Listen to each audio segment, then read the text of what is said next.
한국이 우리를 도와준다고. 대체 뭘 할 수 있다는 거야? NATO의 베테랑 분석관이 텅 빈 사무실에 대고 중얼거렸습니다. 알레한드로 바스케스. 그는 지난 20년간 세계 각국의 군사 위성을 분석해온 전문가였습니다.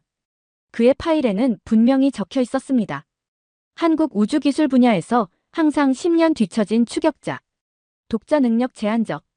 하지만 지금 평양에서 위험한 움직임이 포착됐고 미국의 모든 위성은 40분간 감시 불가능한 상황이었습니다. 그의 손에 쥐어진 유일한 카드는 불과 5시간 전에 발사된 한국 위성뿐. 상식적으로 불가능한 일이었습니다.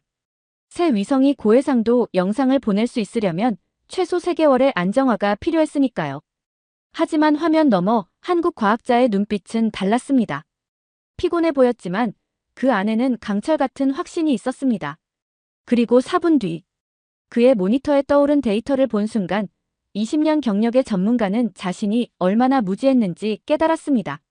시작하기 전에 잠깐 좋아요와 구독을 눌러주시면 영상 제작에 큰 힘이 됩니다. 제 이름은 알레한드로 바스케스예요. 저는 브뤼셀에 있는 나토 본부에서 일하고 있어요.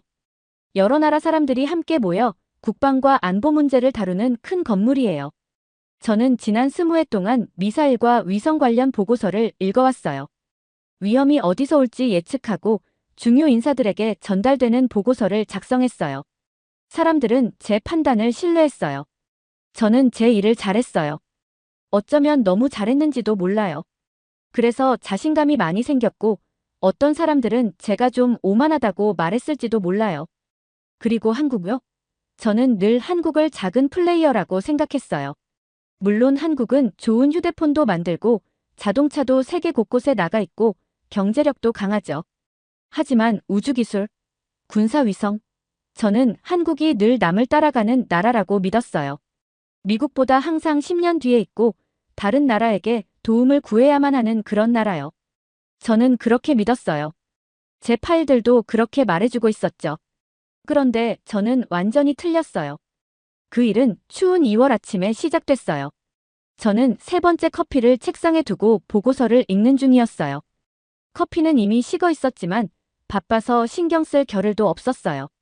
그때 제 보안 전화가 울렸어요. 빨간색 전화기였어요. 정말 심각한 상황일 때만 울리는 전화예요. 전화는 미국 펜타곤에서 걸려온 거였어요. 즉, 미국 국방부예요. 수화기 너머 목소리는 침착한 척하려고 했지만 그 안에 숨겨진 두려움이 들렸어요. 바스케스, 평양에서 상황이 발생했어요. 지금 즉시 현장 감시가 필요합니다. 저는 재빨리 컴퓨터를 켰어요. 손가락이 키보드 위를 빠르게 움직였어요. 이런 상황은 수없이 경험했거든요. 그래서 모든 우리 위성이 어디를 지나고 있는지 확인했어요. 그리고 문제를 발견했어요. 큰 문제였어요. 우리 위성들이 전부 지구 반대편에 있었어요. 평양을 볼 수 있는 위성이 하나도 없었어요. 앞으로 40분 동안은요. 40분이 길지 않아 보일 수도 있어요. 하지만 핵미사일을 감시하는 입장에서 40분은 영원이에요. 미사일은 발사되고 지구 반바퀴를 돌아 도시 하나를 파괴할 수도 있어요. 우리가 그 발사를 알아채기도 전에요. 제 오른손이 책상을 두드리기 시작했어요. 탁, 탁, 탁. 저는 긴장할 때마다 이걸 해요. 멈추려고 했지만 잘 안 됐어요. 지금은 감시가 불가능해요. 6시 47분까지 우리는 완전히 눈이 멀었어요. 저는 최대한 침착하게 말했어요. 그럴 수는 없어요. 목소리가 폭발하듯 들렸어요. 뒤쪽에서는 누군가 소리 지르고 전화기들이 울리고 완전한 혼란이 들렸어요. 다른 방법을 찾아보세요. 지금 당장. 저는 가능한 모든 방법을 확인했어요. 일본. 안 됐어요. 어제 태양 폭풍 때문에 위성이 문제를 겪고 있었어요. 영국. 궤도가 맞지 않았어요. 프랑스. 역시 안 됐어요. 선택지가 점점 줄어들었어요. 심장은 점점 빨리 뛰었고 책상을 두드리는 소리도 커졌어요. 그때 제 2번째 화면에 메시지가 떴어요. 동맹국 통신용 작은 화면이었어요. 한국 합참에서 연결 요청. 아리랑치 위성 사용 가능. 한국이었어요. 저는 헛웃음을 지었어요. 기쁜 웃음이 아니라 믿기지 않는다는 듯한 씁쓸한 웃음이었어요. 한국이 우리를 도와준다고. 저는 빈 사무실에 대고 중얼거렸어요. 대체 뭘 할 수 있다는 거야? 한국이 그날 아침 위성을 하나 쏘아올린 건 알고 있었어요. 겨우 5시간 전에요. 하지만 모두가 알죠. 새로 발사된 위성은 안정화까지 3개월이 걸려요. 카메라 보정도 3개월. 그러니까 제대로 쓰려면 최소 3개월은 기다려야 해요. 발사된 지 5시간밖에 안 된 위성은 사실상 그냥 비싼 우주 쓰레기일 뿐이에요. 저는 그렇게 생각했어요. 그때 컴퓨터가 다시 삑 소리를 냈어요. 한국에서 영상통화를 걸어온 거였어요. 저는 화면에 뜬 요청을 몇 초 동안 바라봤어요. 제 모든 경험과 훈련이 이건 시간 낭비라고 말하고 있었어요. 그런데 다른 선택도 없었어요. 그래서 저는 수락 버튼을 눌렀어요. 화면이 잠깐 흔들리더니 그녀가 나타났어요. 한 한국인 여성이었어요. 검은 머리가 헝클어진 채로 묶여 있었고 손에는 에너지 음료 캔을 들고 있었어요. 흰 연구복은 구겨져 있었고 두 눈 아래에는 다크서클이 짙었어요. 정말 며칠을 못 잔 사람처럼 보였어요. 그런데 눈빛만큼은 또렷했어요. 집중돼 있었어요. 자신감이 있었어요. 바스케스 씨, 그녀는 아주 차분하게 말했어요. 저는 류마야 박사예요. 지금 나토가 평양을 볼 수 없다는 걸 알고 있어요. 저희 아리랑7 위성이 4분 후에 그 좌표 위를 지나가요. 실시간 영상을 보내드릴 수 있어요. 저는 화면 쪽으로 몸을 가까이 가져갔어요. 그리고 제 눈썹이 자연스럽게 아래로 내려갔어요. 의심할 때 나오는 표정이었어요. 제 아내는 제가 그 표정을 지으면 좀 무섭다고 했었어요. 류 박사님, 저는 천천히 말했어요. 그 위성은 오늘 발사됐어요. 고해상도 영상은 절대 불가능해요. 안정화만 해도 몇 달이 걸려요. 자이로 상태도. 그녀는 제 말을 끊었어요. 저희는 3달씩 기다리지 않아요, 바스케스 씨. 그녀의 목소리는 고요하면서도 안에 강철 같은 힘이 있었어요. 마치 비단으로 감싼 칼처럼요. 북한 미사일은 위성이 편해질 때까지 기다려주지 않아요.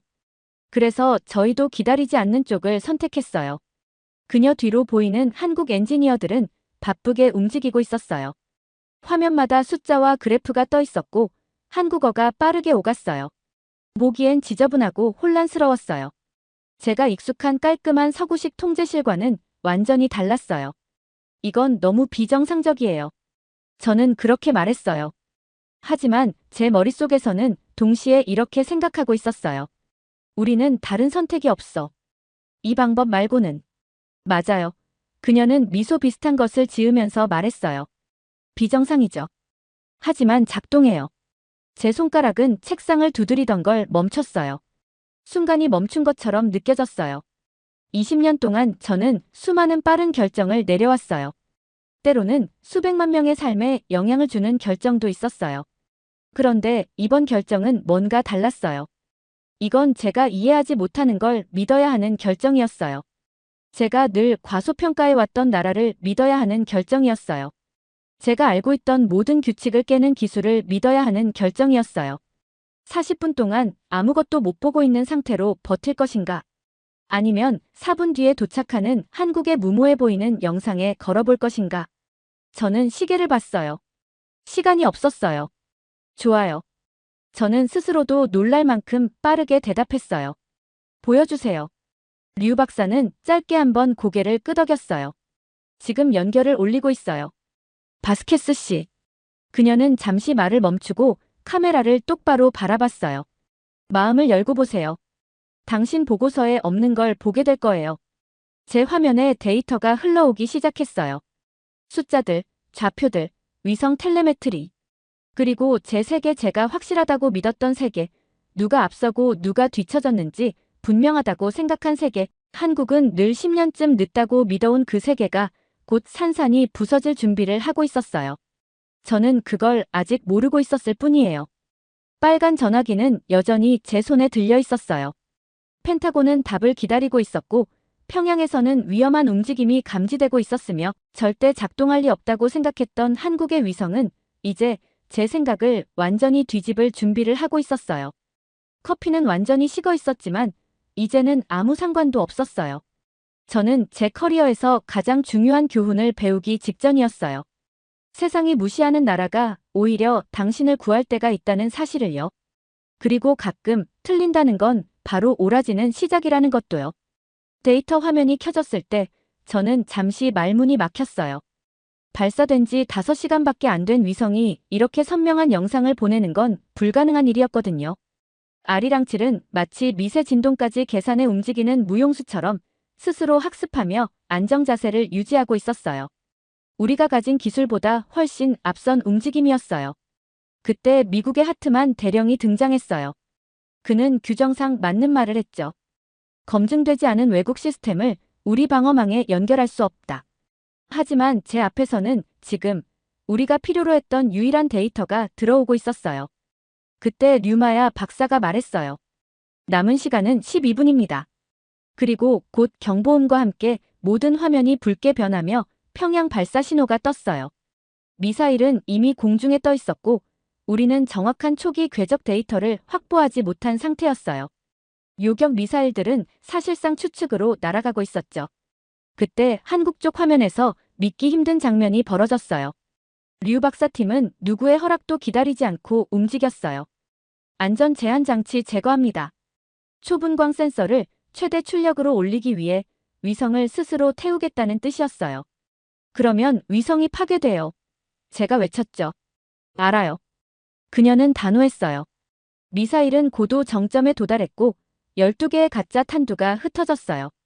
기존 시스템은 모두 속았지만 과열로 타 들어가는 아리랑칠의 센서 화면에서 단 하나 보라색 신호가 다른 물체와 다르게 보였어요. 핵물질 특유의 분광 신호였죠. 실제 탄두 식별 완료. 목표는 델타7. 저는 생각도 하기 전에 데이터를 하트만에게 넘겼어요. 그는 즉시 지휘망을 움직였고 요격 미사일은 새로운 좌표로 전환했어요.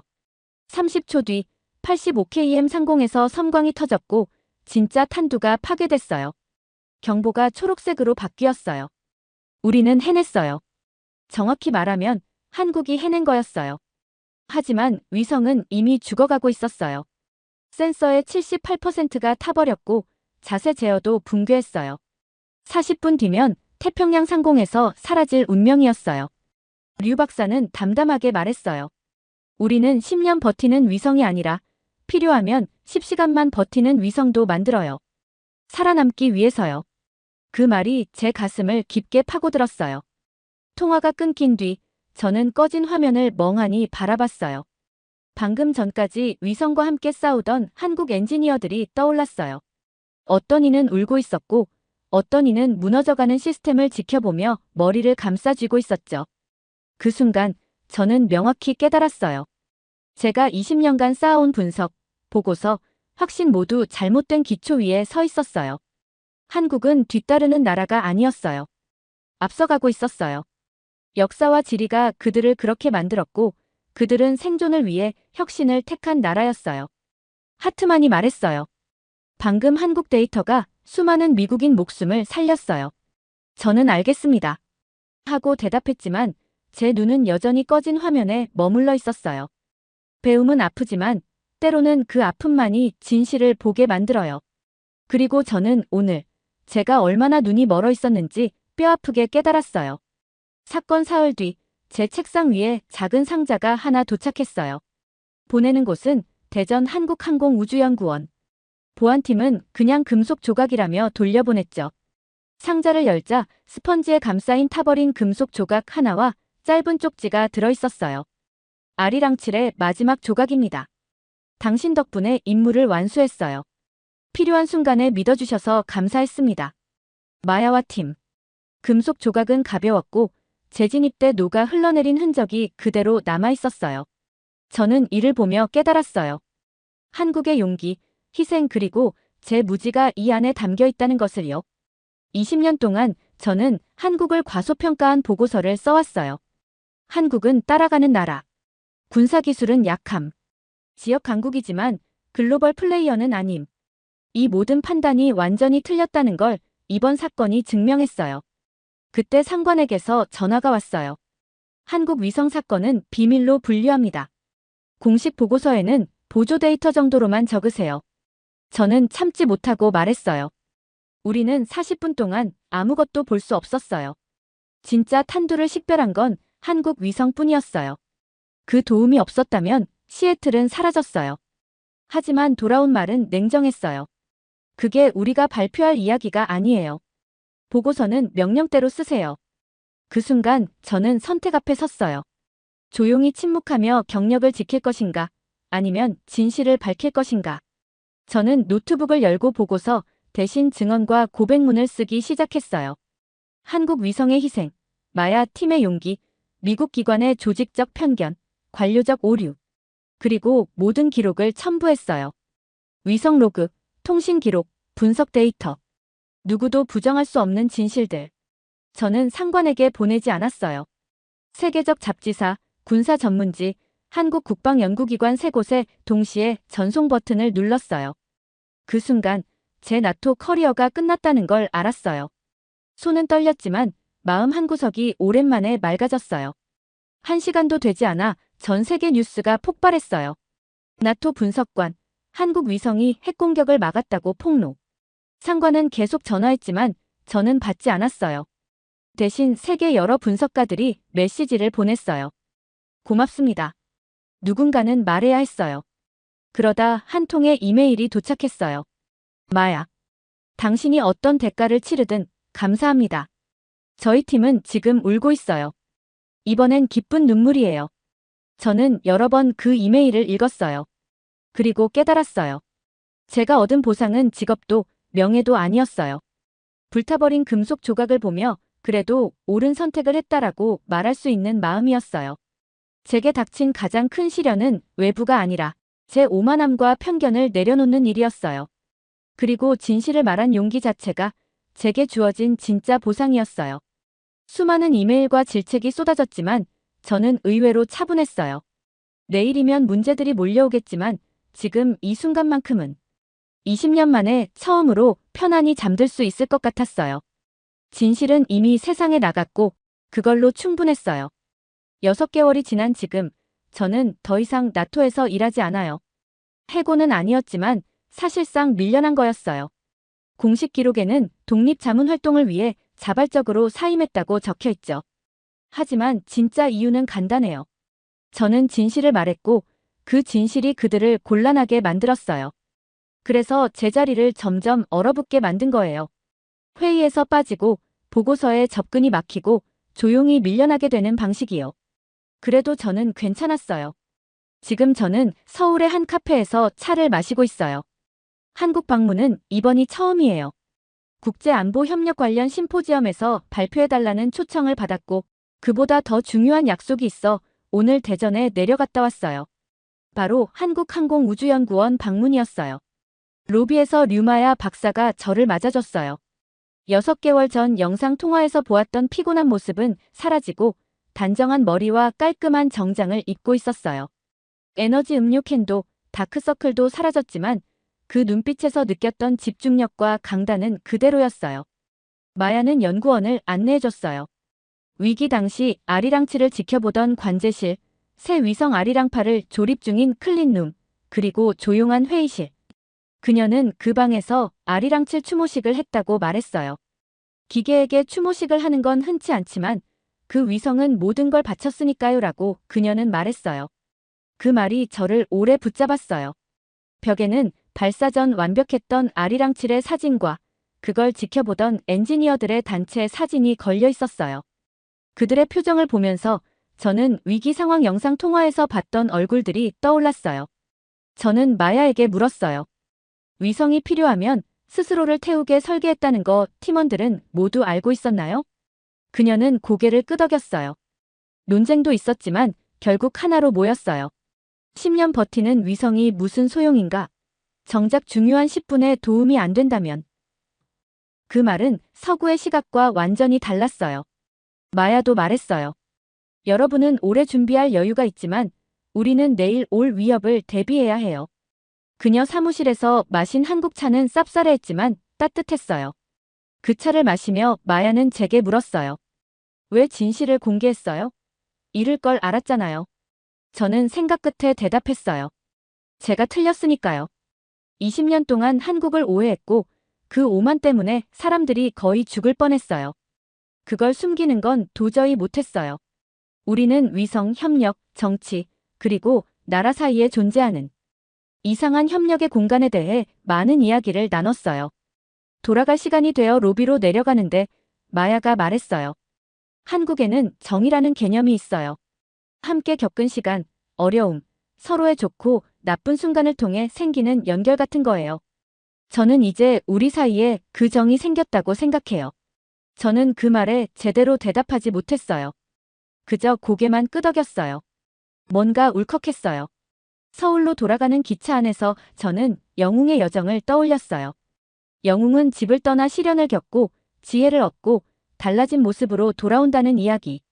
저는 나토로 돌아가지는 않았지만 제 자신에게 돌아온 기분이었어요.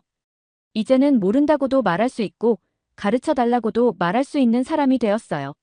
심포지엄에서 저는 전문성이 어떻게 오만으로 변하는지 예상치 못한 곳의 목소리를 귀 기울여 들어야 하는 이유를 이야기했어요. 그리고 주머니에서 아리랑칠에 불타버린 조각을 꺼내 보여줬어요. 그 위성을 만든 사람, 희생시킨 사람, 그리고 추모한 사람들의 이야기를 들려줬어요. 발표가 끝나자 잠시 정적이 흘렀다가 천천히 박수가 번졌어요. 그들의 눈빛에서 저는 오랜만에 진짜 존중을 느꼈어요. 제 직함 때문이 아니라 제가 걸어온 배움의 여정 때문이라는 걸 알 수 있었어요. 리셉션에서는 한 20살쯤 되어 보이는 한국 여학생이 다가왔어요. 바스케스 씨, 저도 언젠가 위성 일을 하고 싶어요. 오늘 이야기 덕분에 확신이 생겼어요. 저는 미소 지으며 말했어요. 위성이 오래 버티는 게 중요한 게 아니라 필요한 순간에 역할을 다하는 게 진짜 기술이에요. 그녀는 밝게 웃으며 인사하고 돌아갔어요. 그 모습을 보며 저는 생각했어요. 이게 귀환이구나. 배운 걸 앞으로 보내는 것. 그리고 다른 사람에게도 변화가 퍼져나가는 것. 저는 휴대폰 화면 속 아리랑칠의 조각 사진을 꺼내봤어요. 휘어지고 타버렸지만 참 아름다운 자네였어요. 내일 저는 브뤼셀로 돌아가요. 이제는 작은 나라들의 의뢰를 돕는 자문가가 되었어요. 예전에 그리던 커리어와는 완전히 다르지만 저에게는 훨씬 더 값진 것이 생겼어요. 진실, 겸손, 그리고 제가 한때 무시했던 사람들과 맺어진 정. 주머니 속 작은 위성 조각은 이렇게 말하는 것 같아요. 불에 탄 상처는 아프지만 때로는 가장 정확한 길을 보여준다. 예전에 저는 모든 걸 안다고 믿는 사람이었어요. 지금의 저는 아무것도 몰랐던 사람이라는 걸 배운 사람이에요. 그리고 놀랍게도 그 두 번째 제가 훨씬 더 나아요. 여정은 끝나지 않았어요. 하지만 이제는 확실히 알 것 같아요. 편견이 지고 진실이 이기고 불탄 위성이 1000개의 보고서보다 더 많은 걸 가르쳐주는 길. 그게 제가 돌아온 자리예요. 그리고 그 불빛은 어떤 별보다도 더 밝게 타오르고 있어요. 잘 들으셨나요? 세상에는 가슴 따뜻한 이야기들이 가득합니다. 감동 힐링 사연은 해외에서 전해지는 감동적인 사연들을 소개하며 다양한 이야기들을 통해 위로와 희망, 그리고 하루의 힐링을 선물해드립니다. 조그마한 힐링이 되셨다면 구독과 알림 설정도 큰 힘이 되어요. 다음 영상에서 더 좋은 사연으로 찾아뵙겠습니다. 시청해주셔서 감사합니다.